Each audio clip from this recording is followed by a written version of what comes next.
There is a silence that doesn't come from peace. It comes from pressure, like the moment before a storm breaks. Most people miss it. They rush past it, scroll through it, or drown it out. But for those who pause, even for a second, they can feel it. A subtle, aching awareness that something isn't right, that something inside them has been waiting, not for a motivation speech, not for a productivity hack, but for them to finally come back to themselves. Carl Jung described this moment as the beginning of individuation, the silent but seismic shift when you stop performing and start listening. But that shift doesn't start with answers. It begins with discomfort, with cracks. A man named Darren once described the feeling like this. It was as if I was living next to my own life. I was there, but not really. On a paper, he had it all, a partner, a solid job, a nice apartment, but he couldn't feel any of it. He woke up one morning, sat at the edge of his bed, and couldn't move for 20 minutes.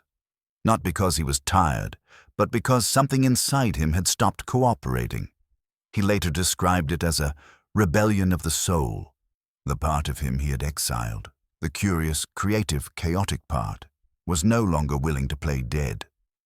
That morning, he heard a quiet knock within himself. And for once, he didn't turn away. That's when everything began to unravel, because the truth always comes unraveled before it can be rebuilt. Jung said, "The persona is what one is not, but what oneself and others think one is. It's the mask you put on to survive the world, but after years of wearing it, you begin to confuse it with your face. You play the role so well, responsible sibling, agreeable employee, upbeat friend, that you forget you're acting. You forget there's someone underneath who never agreed to this script, and yet that version of you never fully disappears. He speaks in burnout, in apathy, in the dreams you keep dismissing, in the irritation that creeps in when someone asks you, 'Are you really happy?' But here's the twist. That irritation isn't frustration, it's memory. It's the memory of your real self knocking to be let back in. The problem is, we've been trained to betray ourselves politely. We say yes when we mean no. We laugh when we want to cry. We agree to keep the peace even when we're being erased. We call this adulthood. But Jung warned that this peace is an illusion, and the cost of maintaining it is your aliveness. Every time you silence your voice to make others comfortable, you form a crack in the foundation of your being. At first, these cracks are invisible, but over time, they widen. You feel the split when you stare at your reflection and don't recognize who's looking back. When a friend says you've changed, but you know you've just gone numb. When success feels like a trap instead of a triumph. The danger isn't that you've become someone else. It's that you've forgotten you ever were anything different, but the unconscious doesn't forget. It waits, it builds pressure, it lets the mask do its job until it doesn't. And when the mask finally slips, people panic. They call it a midlife crisis, a breakdown, a burnout. But Jung would call it a message, a sign that you've outgrown the performance, that the real you is no longer content to be background noise in your own life. If you're reading this and something inside you feels like it's holding its breath, listen. That's not fear, that's not anxiety, that's your soul remembering who it is. The moment you notice the silence is the moment your story changes. But it won't be loud, it won't be grand. It will be still. Then it will start to rise. Quietly, powerfully, inevitably. Because what's coming is not a breakdown, it's a reintroduction, and the first step is this. Your mask will not survive what's coming. There's a moment, barely a second long, when your face tightens, your voice changes, and something darker rushes forward from the depths. Most people miss it. But if you've ever looked into someone's eyes during a sudden outburst, you've seen it. That flicker, that stranger hiding behind familiar features. Carl Jung called it the shadow. And the moment you're triggered, It steps in. Let me tell you about Caleb. To everyone around him, he was the perfect leader, measured, composed, always in control. He wore calmness like armor. He prided himself on being the rational one in every room. But one Thursday morning, during a routine team meeting, a junior analyst named Malik challenged one of Caleb's projections. It was a small, respectful critique. But Caleb's response was instant and volcanic. His voice dropped, sharp with contempt. His hands trembled. "Do you even understand what you're talking about?" he snapped. The room fell silent. People were stunned, not by the volume, but by the transformation. This wasn't just frustration. It was something older, something buried. For those few minutes, he wasn't himself. Or was he? According to Jung, this wasn't a breakdown. It was a breakthrough. What emerged in that meeting wasn't new. It was a part of Caleb that had always been there. A part he had worked hard to suppress. Jung wrote, "There is no coming to consciousness without pain." And that's the secret most people never learn. The moments we lose control are the moments our unconscious gains it. The shadow, made of all the traits we deny in ourselves, doesn't disappear. It waits. And when pressure mounts or cracks appear, it leaks out. The shadow isn't just anger. It's our envy, our arrogance, our need for control, our buried insecurities. We exile them because they don't fit the image we've built. But the psyche has a rule. What you repress must eventually express. Think of the friend who mocks others for being attention seekers while secretly craving validation, or the partner who blames you for being too cold while they withdraw silently whenever things get real. These are not random behaviors. They are projections, our internal wounds, cast onto others like a psychological movie screen. Jung warned, until you make the unconscious conscious, it will direct your life and you will call it fate. That's what happened to Caleb. He wasn't reacting to Malik's analysis. He was reacting to the shame of being questioned. Somewhere deep down, Caleb had a buried fear that being wrong meant being unworthy. That old belief, likely forged in childhood, had never been addressed. And when Malik innocently held up the mirror, the shadow lunged. Not to destroy, but to be seen. That's the great irony of these moments. They feel like collapse, but they're actually an invitation. An alarm bell from the unconscious, a summons to integration. In the days that followed, Caleb avoided eye contact. He apologized briefly, but never explored what had happened beneath the surface. And because of that, the shadow didn't vanish. It simply returned to the depths, stronger, sharper, and more ready than ever to take over again. That's the danger of ignoring these eruptions. If you don't explore the source, you become a puppet of the part of you you claim doesn't exist. Here's the mystery. The people who seem most in control are often the ones with the deepest shadows. Because the more perfect the mask, the more pressure builds behind it. One day, it will slip, and when it does, it won't be pretty. But it might be necessary. The truth is, Caleb wasn't triggered by the analyst.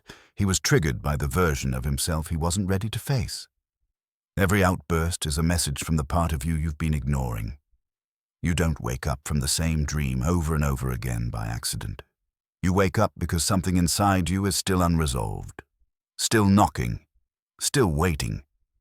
Every time you fall asleep and revisit that strange hallway, or that train you never catch, or that shadow that keeps chasing you, you're not just dreaming, you're remembering a part of yourself that you buried. Carl Jung believed that dreams are not nonsense. They are coded messages from the unconscious. They are the psyche's way of telling the truth when your ego refuses to listen. And here's the terrifying part. The more you ignore them, the louder they become. Jung didn't view the unconscious as a chaotic mess. He saw it as a deep intelligence, a force constantly trying to make you whole. In his theory of individuation, dreams serve as bridges between your conscious persona and the unconscious shadow. The problem is, most people are terrified of what the dream reveals. They dismiss it. It's just a dream. But there's no just when your psyche shows you a locked room again and again, a room you never dare open. What's behind that door isn't fantasy.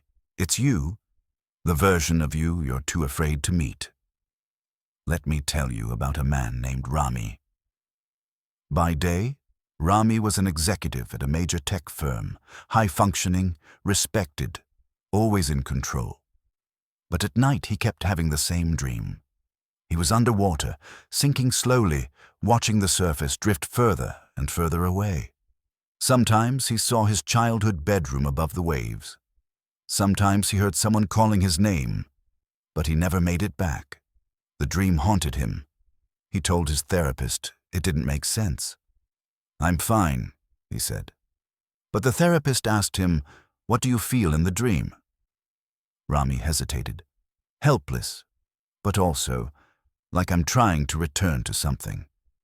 And that was the key. Because in waking life, Rami was drowning in expectations, living a life that looked perfect but felt hollow. He had abandoned his younger self, the one who once wanted to write novels, not code. That part of him, the creative, the dreamer, had been submerged for decades. Jung would say this dream wasn't a nightmare. It was a compass. It wasn't punishment. It was prophecy. Who looks outside dreams. Who looks inside awakes. Projection isn't just a quirk. It can shape your entire life. You might sabotage friendships because they remind you of a sibling rivalry you've never resolved.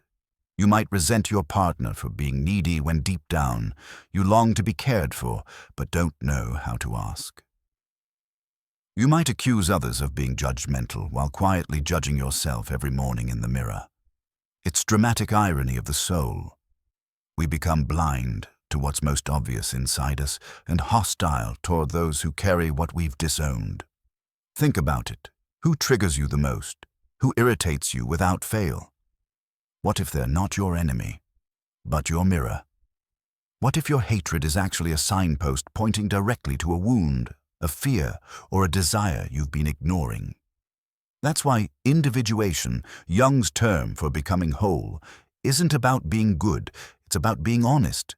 You can't reclaim your full self until you stop hiding pieces of it in other people. And here's the twist. Once you integrate what you used to project, your relationships begin to change.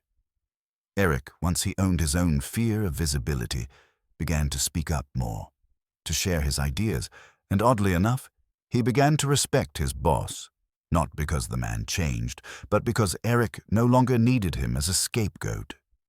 That's the quiet miracle of shadow work. The world softens when your inner world becomes whole. So next time someone gets under your skin, pause. Ask yourself, what part of me feels threatened right now? You might find that the answer isn't in them, it's in you, because every judgment is a confession in disguise. Sometimes the loudest moment of your life will come in complete silence. No music, no applause. Just you, in a room, staring at yourself. Not your job title, not your achievements, not your Instagram profile, but you, and for the first time in years, you realize you don't recognize the person looking back. That moment is not dramatic, it doesn't need to be, but it will change everything, because this is how the real comeback begins.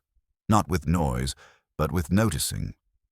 Carl Jung understood this quiet breaking point better than anyone. He wrote, "People will do anything, no matter how absurd, to avoid facing their own souls. But when the avoiding ends, when the pretending stops, that's when the soul stirs." Let me tell you about a man named Arlen. On paper, he had it all. CFO of a mid-sized firm, nice car, polished marriage, 2 kids in private school. But something was off. At night, he'd sit in his home office with the lights off, scrolling through old photos of himself in college, when he played music, traveled alone, and laughed without needing a reason. One evening, after an exhausting board meeting, Arlen came home and stood in the bathroom brushing his teeth. And suddenly, He broke.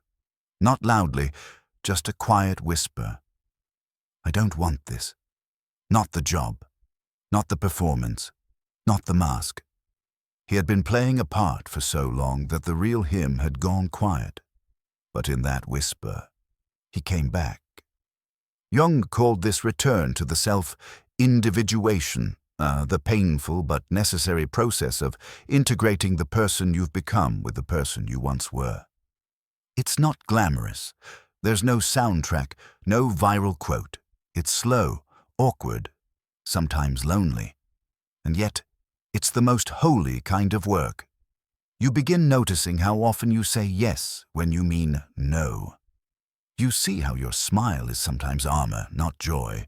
You catch yourself using words that sound like yours, but feel like someone else's. And that awareness, painful as it is progress. Because once you see the mask, you can't unsee it. And once it cracks, something deeper begins to breathe. What no one tells you is that healing doesn't begin with a plan. It begins with a pause. You stop running, you stop pleasing, you stop proving. And in that stillness, you meet the part of you that has been waiting, watching from the shadows, hoping you'd finally notice. Jung believed this moment was essential.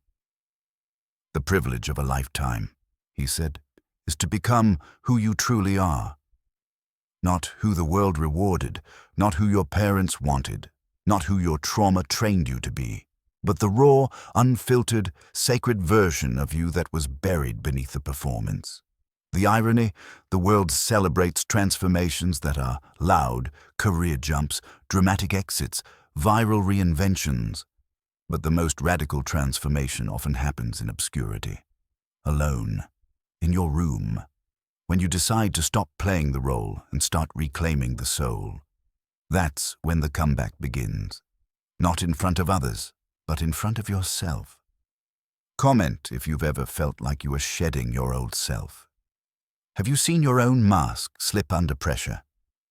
Jung believed that the privilege of a lifetime is to become who you truly are. Not who they told you to be, not who you've been pretending to be, but who you are when no one's watching.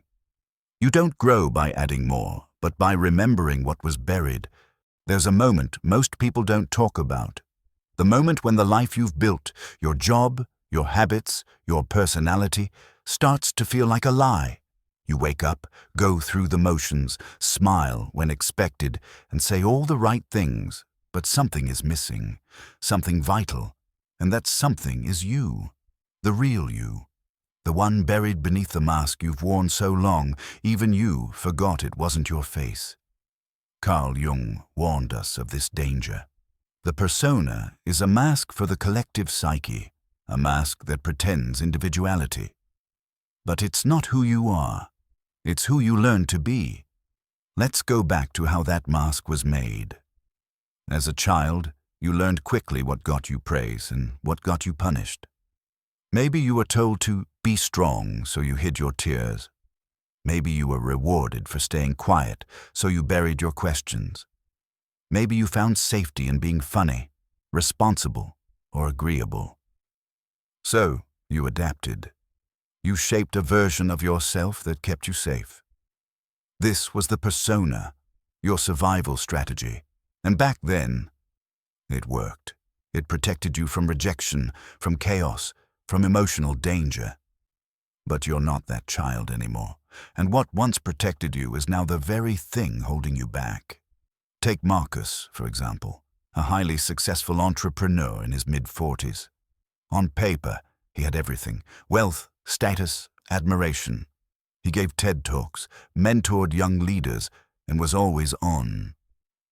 But late at night, after everyone went home, he'd sit alone in his high-rise office and feel hollow, like a character trapped in a script he didn't write.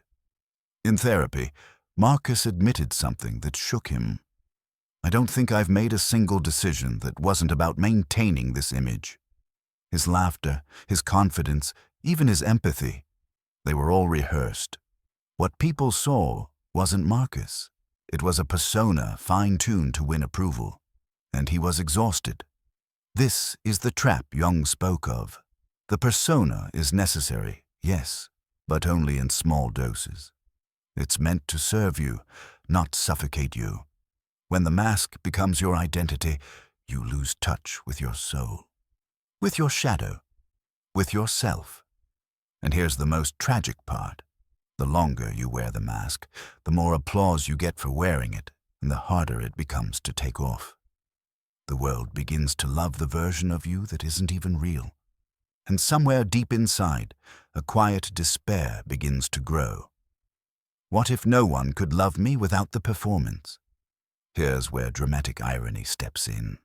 Because while the world sees you as successful, composed, even admirable, you know the truth. You know the panic that bubbles when the performance cracks. You know the ache of unexpressed dreams. You know the voice inside that whispers, "This isn't it." That voice? That's the self calling.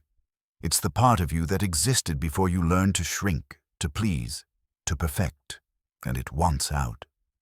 Jung also believed that the longer we ignore the self, the more symptoms arise. Anxiety, addiction, burnout, numbness. These aren't just mental health issues. They're warning flares. Proof that the soul is suffocating beneath the persona. And if you ignore them long enough, the mask won't just crack, it will collapse. The real question is, will you wait until it breaks you, or will you take it off first? Peel away the mask, and what do you find? Not weakness, not failure, but a strange kind of freedom, the permission to feel again, to risk, to be whole. Jung put it best. The greatest burden a child must bear is the unlived life of the parents. But what about the burden of your own unlived life? How much longer will you delay the story that was meant to be yours? Marcus eventually took a sabbatical, not to escape, but to listen. He stopped chasing applause and started chasing alignment. And slowly, the mask fell away. What remained wasn't shiny or perfect, but it was real. And real is enough. Your mask served its purpose. It kept you safe. It got you this far. But now, the cost of wearing it is your aliveness. Your soul won't be fully free until you stop performing and start remembering. Your true life won't begin until the actor steps off stage. The most dangerous lies are the ones we whisper to ourselves, calm, rehearsed, and convincing. It wasn't that bad. They meant well. I turned out fine. These quiet justifications feel like armor, but they are actually chains. And the longer you wear them, the heavier they become. Carl Jung didn't define healing as something soft or passive. He called it a confrontation, a reckoning. And the first enemy to face is always denial. You don't heal by pretending the wound isn't there. You heal when you admit it is still bleeding. Let me tell you a story about a man named Darren. 34, successful, sharp-witted, admired by his peers. He had a good job in tech, 2 kids, a calm demeanor. But one morning, while getting his son ready for school, a bowl of cereal tipped over. Milk everywhere.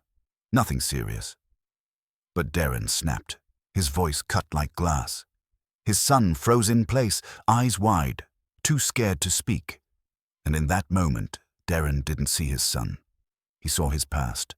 His father, standing over him, fists clenched, veins bulging. For years, Darren had said, "He just had a temper. It made me strong."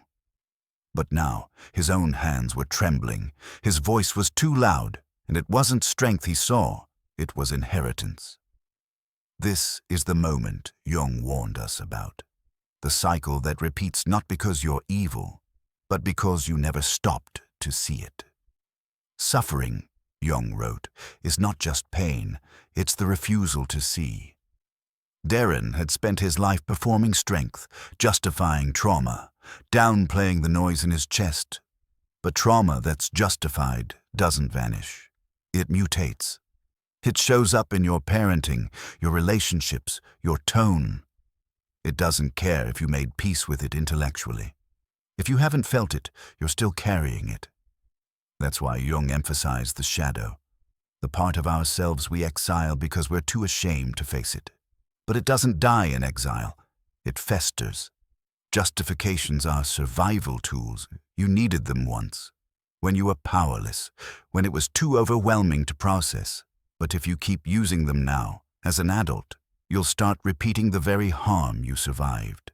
Not because you're cruel, but because you've mistaken avoidance for peace. Jung didn't ask us to condemn our parents or past. He asked us to confront it so we could stop becoming it. There is no healing in excusing what broke you, only in understanding it and choosing to break the cycle. Here's where it gets painful. Most people don't want healing, they want relief. Relief says, let's move on. Healing says, let's go back and clean the wound. Relief is fast, healing is honest. Darren didn't need better anger management. He needed to say the sentence he'd been swallowing since childhood. That wasn't okay, and I deserved better. Only then did his shadow loosen its grip. Only then could he speak to his son with presence instead of pressure. And that's the real beginning, not a perfect new you, but a braver, more truthful one. So if you find yourself constantly explaining why it wasn't abuse, why it wasn't that serious, why you're fine, pause. Ask yourself, what am I afraid will happen if I stop defending them? Sometimes we fear that if we name the truth, we'll fall apart. But the truth doesn't break you. The silence does. And once you speak it, you realize something terrifying and beautiful. The wound was never your fault, but the healing, that's on you now, and how you carry it forward is your legacy. You are not responsible for your first wound, but you are responsible for whether you let it become someone else's. Sometimes the most terrifying feeling in the world isn't fear or heartbreak, it's disorientation. You wake up one day and nothing fits. Your job feels like a costume, your routines feel like borrowed time, and the strangest part is, nothing is technically wrong. On paper, everything should be fine, but inside, you feel like you're drifting in fog. This isn't failure, this is transition. And Carl Jung knew exactly what this space was. He called it liminal space, the space between stories. The old self is dying. The new self hasn't arrived. You are between identities, and in that in-between, the ego panics. It tries to fix things, force a solution, or return to the safety of your persona. But this fog isn't here to trap you. It's here to slow you down long enough to see the truth you've been running from. There was a man named Theo. In every room, he was the most put-together person you'd meet. Pressed suits, polished words. He had built his way up from an intern to the executive floor of a multinational firm. But one Friday afternoon, sitting in his glass-walled office, he stared out at the skyline and felt nothing. Not burnout, not exhaustion, just a quiet sense that the person who wanted all this was gone. He couldn't explain it. He tried to push through, but within weeks, he began feeling dizzy in meetings, snapping at colleagues, forgetting appointments. Not because he was failing, but because something inside him had already let go. His mask was still performing, but the soul behind it had left the stage. "I don't know who I am anymore," he told a friend. And the friend answered, "Good. That means you're close." Jung believed that the self is not static, it unfolds. And for that to happen, the old structure must dissolve. He wrote, "There is no coming to consciousness without pain. And the pain of liminal space is this: the old story that once gave you identity now feels too tight. You can't wear it anymore. But the new story hasn't taken shape. This is not just confusion. This is a sacred disorientation, because when you're no longer who you used to be, you begin to ask deeper questions. Who am I without my job title, without this relationship, without the approval of others? And those questions don't weaken you. They awaken you. Theo left his job, not with a grand announcement or perfect plan. He left quietly, shaking, And for months he wandered through uncertainty. He watched others rise on LinkedIn while he sat in coffee shops, scribbling notes that led nowhere. He tried consulting, quit, tried writing, froze, tried silence, cried. But in that stillness, a voice returned. Faint, patient, honest. It wasn't the voice of success, it was the voice of alignment. It pointed him toward mentorship, toward coaching, toward fatherhood. None of these were in his original blueprint, but they felt like home. Not because they were easy, but because they were true. The new self didn't show up with fanfare. It showed up like sunrise, slow, undeniable, and life-changing. There is a psychological death required for every rebirth. Jung warned that individuation cannot occur without letting go of the false self, the one we crafted to survive. And when that false self crumbles, the in-between feels unbearable. But bear it. Don't rush it. Don't distract yourself from it. This is where your real self begins to whisper. When you feel most lost, you are finally on a path you didn't control, but that might finally lead you home. Sometimes the past doesn't knock, it haunts. You think you've moved on. You've cut the cord, blocked the number, burned the letters. But then one small comment, one strange silence, one broken promise, and the pain rushes back like it never left. That's the moment you realize the wound wasn't healed, it was just hidden. Carl Jung warned us that the past doesn't disappear simply because we look away. It embeds itself in the unconscious, influencing our every reaction until we have the courage to turn and face it. We don't become enlightened by imagining figures of light, he wrote, but by making the darkness conscious. Let me tell you about Tyrone. On paper, he was a success, an executive in a clean-cut suit with a schedule that never bent. Confident, strategic, unshakable. At least that's what he wanted the world to see. But his real story was written years ago, in the moment his father walked out and never returned. Tyrone told himself he didn't care. "It made me strong," he'd say with a grin that didn't quite reach his eyes. But in every relationship, friendship, romance, even business, he panicked the moment someone pulled away. If a text wasn't returned, if a meeting was rescheduled, if someone sounded distant, his calm exterior cracked. He became distant, cold, overly controlling. Not because he was arrogant, but because he was terrified of being abandoned again. And he couldn't see it. That's the dangerous part of emotional wounds. They rarely show up the way we expect. You think you're reacting to what's happening now, but really, you're responding to what happened then. Jung called this the power of the unconscious. The past drives the present unless you make it conscious. Tyrone wasn't free. He wasn't in control. His father still held the pen, not physically but psychologically, because Tyrone had never rewritten the belief his father left behind, the belief that he wasn't worth staying for. That belief became the lens through which he saw every relationship, and no amount of money, success, or discipline could silence it. Here's the real tragedy. Until we examine the meaning we gave to the wound, we're still being defined by the person who caused it. You might say, "I've forgiven them."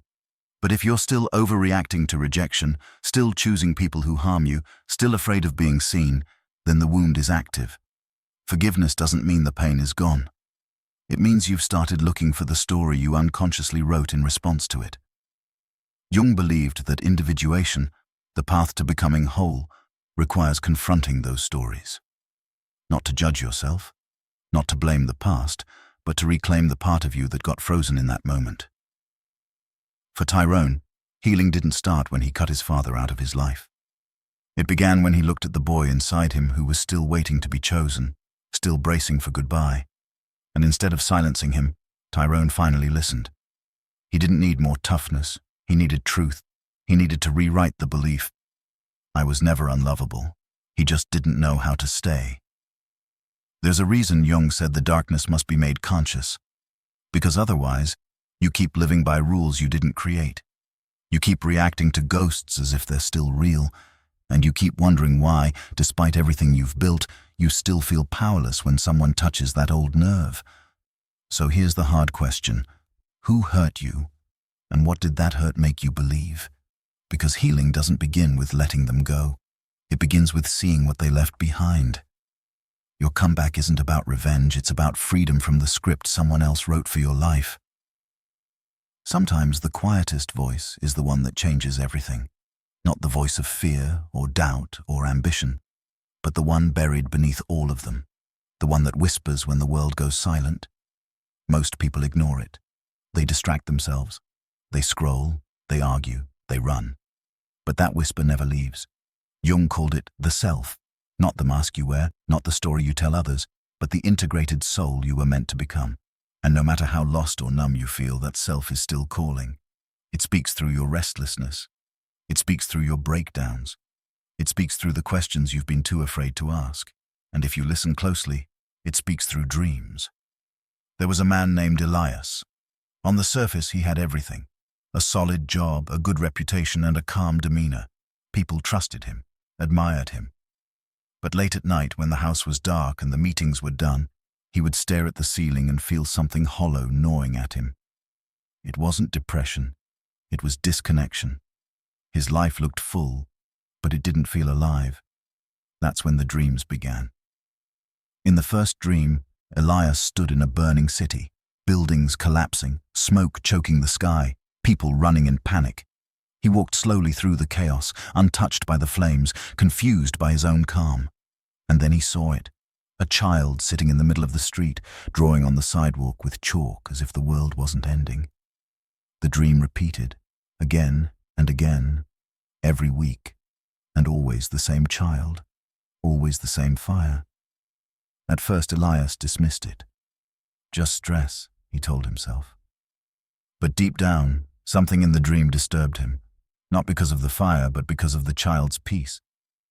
He spoke to a therapist who understood Jungian analysis. She asked him what the child reminded him of. "I don't know," Elias replied. He felt familiar. She told him something that changed everything. That child isn't a stranger, he's you, before the mask. Carl Jung believed that the self is always trying to break through the layers of persona, shadow, and projection. It doesn't shout. It doesn't fight. It waits. It watches. It whispers. Your visions will become clear only when you can look into your own heart, Jung wrote. Who looks outside, dreams. Who looks inside, awakes. Elias realized he had been living someone else's version of success. What the world called stability, his soul called suffocation. The child in the fire wasn't afraid because he remembered something Elias had forgotten, that he was still whole beneath the ruins. According to Jung, this wasn't a breakdown. It was a breakthrough. What emerged in that meeting wasn't new. It was a part of Caleb that had always been there, a part he had worked hard to suppress. Jung wrote, "There is no coming to consciousness without pain." And that's the secret most people never learn. The moments we lose control are the moments our unconscious gains it. The shadow, made of all the traits we deny in ourselves, doesn't disappear. It waits. And when pressure mounts or cracks appear, it leaks out. The shadow isn't just anger. It's our envy, our arrogance, our need for control, our buried insecurities. We exile them because they don't fit the image we've built. But the psyche has a rule. What you repress must eventually express. Think of the friend who mocks others for being attention seekers while secretly craving validation. Or the partner who blames you for being too cold while they withdraw silently whenever things get real. These are not random behaviors. They are projections, our internal wounds, cast onto others like a psychological movie screen. Jung warned, until you make the unconscious conscious, it will direct your life and you will call it fate. That's what happened to Caleb. He wasn't reacting to Malik's analysis. He was reacting to the shame of being questioned. Somewhere deep down, Caleb had a buried fear that being wrong meant being unworthy. That old belief, likely forged in childhood, had never been addressed. And when Malik innocently held up the mirror, the shadow lunged, not to destroy, but to be seen. That's the great irony of these moments. They feel like collapse, but they're actually an invitation, an alarm bell from the unconscious, a summons to integration. In the days that followed, Caleb avoided eye contact.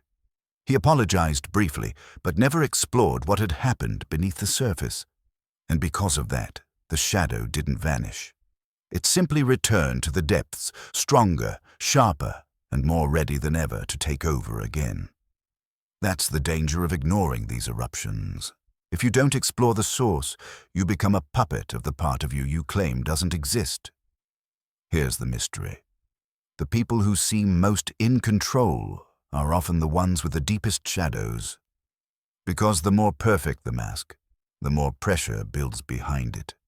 One day, it will slip, and when it does, it won't be pretty. But it might be necessary. The truth is, Caleb wasn't triggered by the analyst. He was triggered by the version of himself he wasn't ready to face.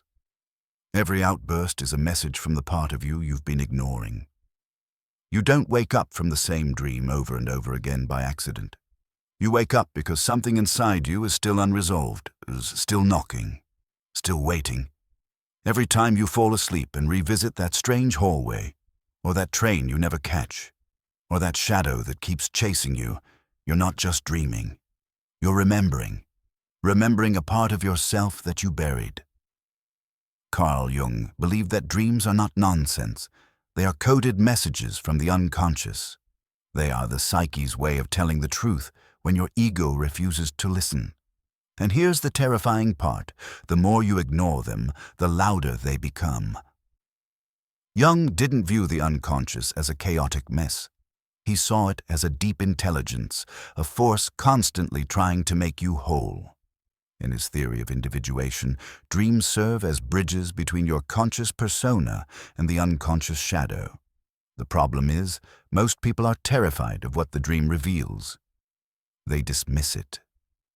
It's just a dream. But there's no just when your psyche shows you a locked room again and again, a room you never dare open. What's behind that door isn't fantasy. It's you, the version of you you're too afraid to meet. Let me tell you about a man named Rami. By day, Rami was an executive at a major tech firm, high-functioning, respected, always in control. But at night he kept having the same dream. He was underwater, sinking slowly, watching the surface drift further and further away. Sometimes he saw his childhood bedroom above the waves. Sometimes he heard someone calling his name, but he never made it back. The dream haunted him. He told his therapist it didn't make sense. "I'm fine," he said. But the therapist asked him, "What do you feel in the dream?" Rami hesitated. Helpless, but also like I'm trying to return to something.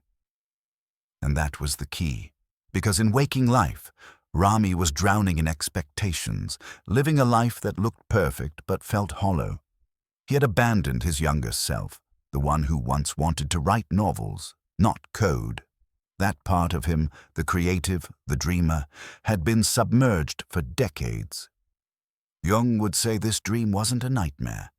It was a compass. It wasn't punishment. It was prophecy.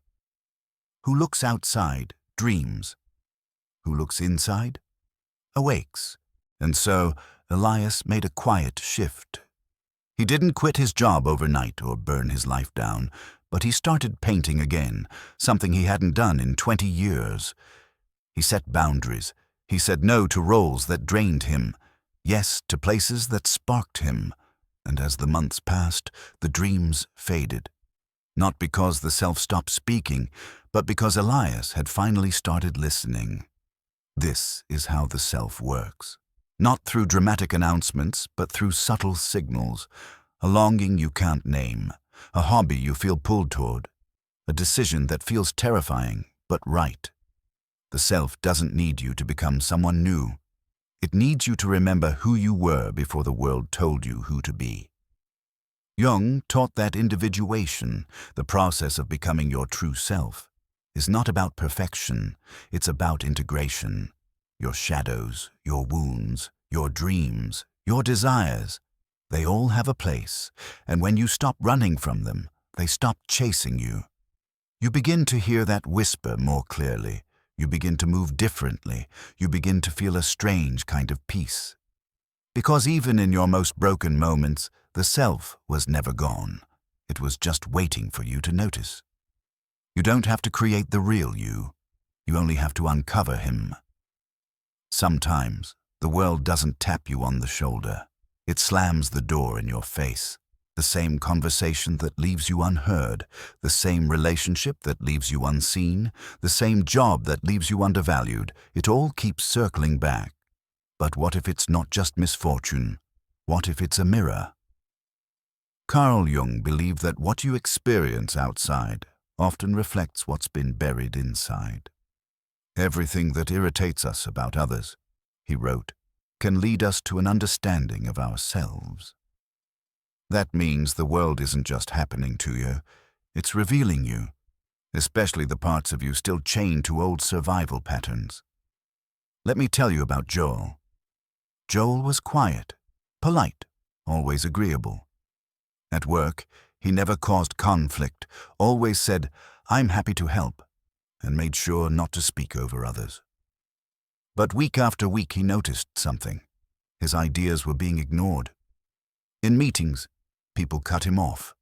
When promotions came around, he was passed over. At first, he blamed others. Maybe they were arrogant. Maybe the boss was unfair. But then something strange happened. He watched a recording of one of their team calls and realized the truth. Every time he spoke, his voice hesitated at the end. As if asking for permission, his words were soft, apologetic, not confident. The world wasn't just rejecting him, it was responding to his own disbelief in his voice. This is the brutal insight Jung pointed toward. If your persona, the social mask you wear, is shaped by fear, shame, or insecurity, the world will challenge it until it breaks. Joel's mask was the nice guy, the helper, but beneath that was the fear of rejection, a childhood where speaking up led to punishment.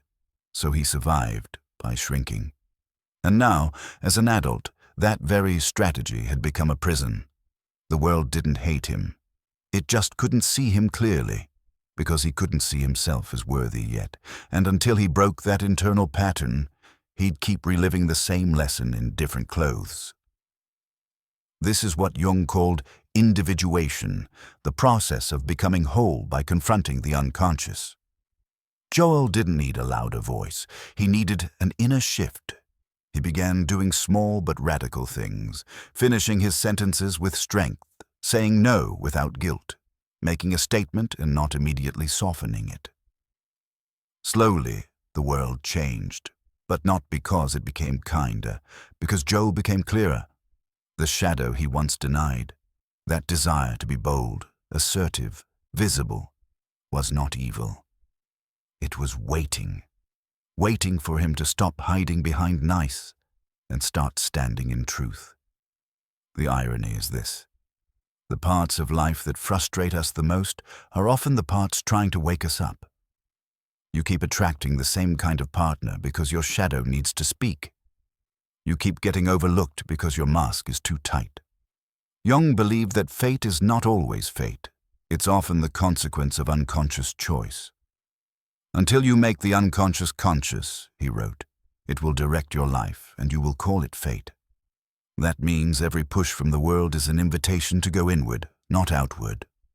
So the next time life repeats a painful pattern, pause, look inward, ask, what inside me keeps calling this in? What have I not yet owned? Because healing doesn't always begin in therapy. Sometimes it begins when the world refuses to let your masks survive another day. What you keep blaming may actually be what you need to finally reclaim. People run from their shadow like it's a monster in the basement. But what if it's not? What if the part of you you've been trying to silence your entire life is actually where your power has been hiding? Carl Jung said something that most people don't fully understand until they've hit rock bottom. The shadow is 90% pure gold, not evil, not dangerous, but misunderstood.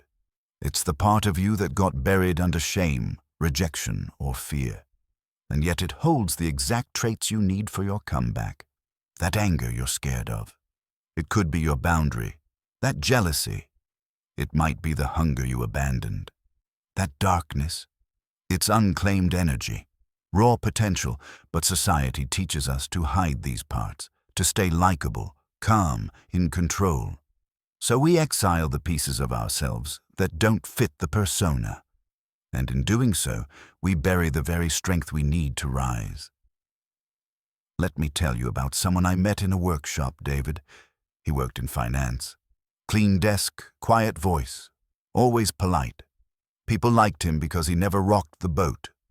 But David had a secret. At night, when no one was watching, he wrote stories. Wild, emotional, sometimes angry stories. He had journals stacked in his closet, years of raw imagination he never showed anyone. Why? Because his father once told him as a boy, "Writers don't make money. Be a man. Be useful." So David became what he thought the world wanted. But the stories never stopped.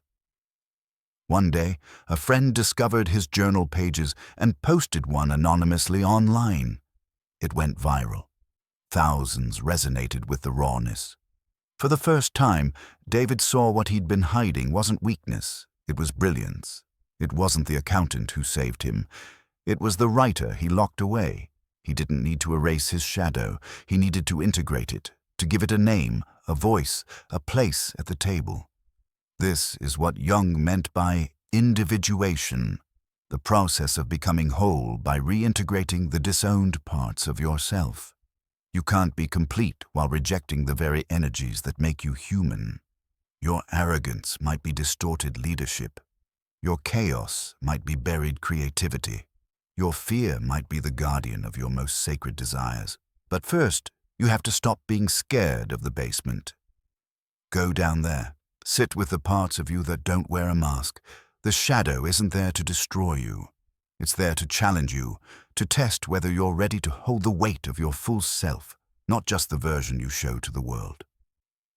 Jung warned that the greatest danger isn't the shadow, it's denying it exists. When you suppress it, it leaks out sideways, through sarcasm, through passive aggression, through self-sabotage. But when you face it, you become honest, powerful, real. There's a moment when David stood in front of his peers and read his writing out loud for the first time. His voice shook, his hands trembled, but his presence filled the room, not because he was flawless, but because he was whole. And people feel wholeness, they trust it. That's what you're being called into now, not perfection, but integration. So if there's a part of you you've been hiding, look closer. What if that part isn't your downfall? What if it's your breakthrough? What if your shame was never shameful, but sacred? Carl Jung said, the most terrifying thing is to accept oneself completely. But that's also the most liberating, because you were never here to be a performance. You were here to be a force, to wake up, to come back whole. And it begins the moment you stop asking, "What's wrong with me?" and start asking, "What have I been refusing to reclaim?" The part of you you've been hiding may be the key to the life you've been searching for. They told you to be strong, so you armored up. They told you to move on, so you buried it. And now, years later, when the world is finally quiet, something unexpected happens. The armor feels too heavy, and what you buried starts to whisper, not to hurt you, but to return you. This is the moment Jung called the beginning of integration, and it doesn't feel like a breakthrough. It feels like a breakdown. But it's not, because what's breaking isn't you. It's the illusion that you are ever whole by pretending. Carl Jung taught that we are not just one self, but many selves, each with a role, a voice, a truth. There's the dreamer who remembers what you once hoped for, the critic who warns and protects, the wounded child who still flinches at familiar tones, the rebel who wants to scream, and the elder, the part of you that's been watching, quietly, waiting for the moment you're ready to listen. Integration means none of them are pushed away, none of them are exiled. They are all brought to the table. Let me tell you about Jonah. A high-performing attorney, always polished, always in control. To everyone around him, he was the definition of stability. But one day, after winning a massive case, he sat in his car and wept for almost an hour. Not because he lost, but because he didn't feel anything. Not joy, not pride, just emptiness. That's when he knew something was wrong. He thought maybe he was depressed, but it wasn't that, it was disconnection. Jonah had spent years playing a role so perfectly, he forgot the actor underneath it. When he started therapy, what emerged wasn't weakness, it was history. A childhood spent walking on eggshells. A teenage self who swore, "I'll be perfect so I'm never abandoned again." That vow became his life's blueprint, but now that blueprint was suffocating. Jonah wasn't broken, he was just divided. He had cut off the younger parts of himself who still needed to be heard, the ones who never got to say, "I'm scared," or "I need help," or even, "I don't want to be a lawyer, I want to teach." Jung believed that real healing wasn't about erasing the past, it was about embracing it. I'm not what happened to me, I'm what I choose to become, and that choice requires unity. Not perfection, not performance, wholeness. There's dramatic irony in all this. The very parts you were taught to hide, your emotions, your doubts, your softness, are the key to the person you are meant to be. Not the image, not the mask, the soul. Because healing doesn't make you someone new, it makes you someone ancient, someone real, someone whole. So if you still feel divided, if there are moments where your voice trembles, your mask cracks, and your old wounds ache, don't panic. You're not failing, you're integrating, and every crack is a doorway, every ache is a guide. You were never weak, never lost, never broken. You were just divided, separated from your true self by masks, by fear, by conditioning. Jung believed healing wasn't about fixing yourself. It was about becoming whole. You're not one self, you are many. The dreamer, the critic, the protector, the wounded child, the wise elder. Integration means they all have a place. You stop exiling parts of yourself and begin listening. That's how you awaken, not with noise, but with wholeness. Jung wrote, "I'm not what happened to me, I'm what I choose to become." And now, you choose. You can stay asleep in the old performance. Or you can begin, right here, right now, quietly, with courage, with truth. Your comeback isn't loud, but it's unstoppable.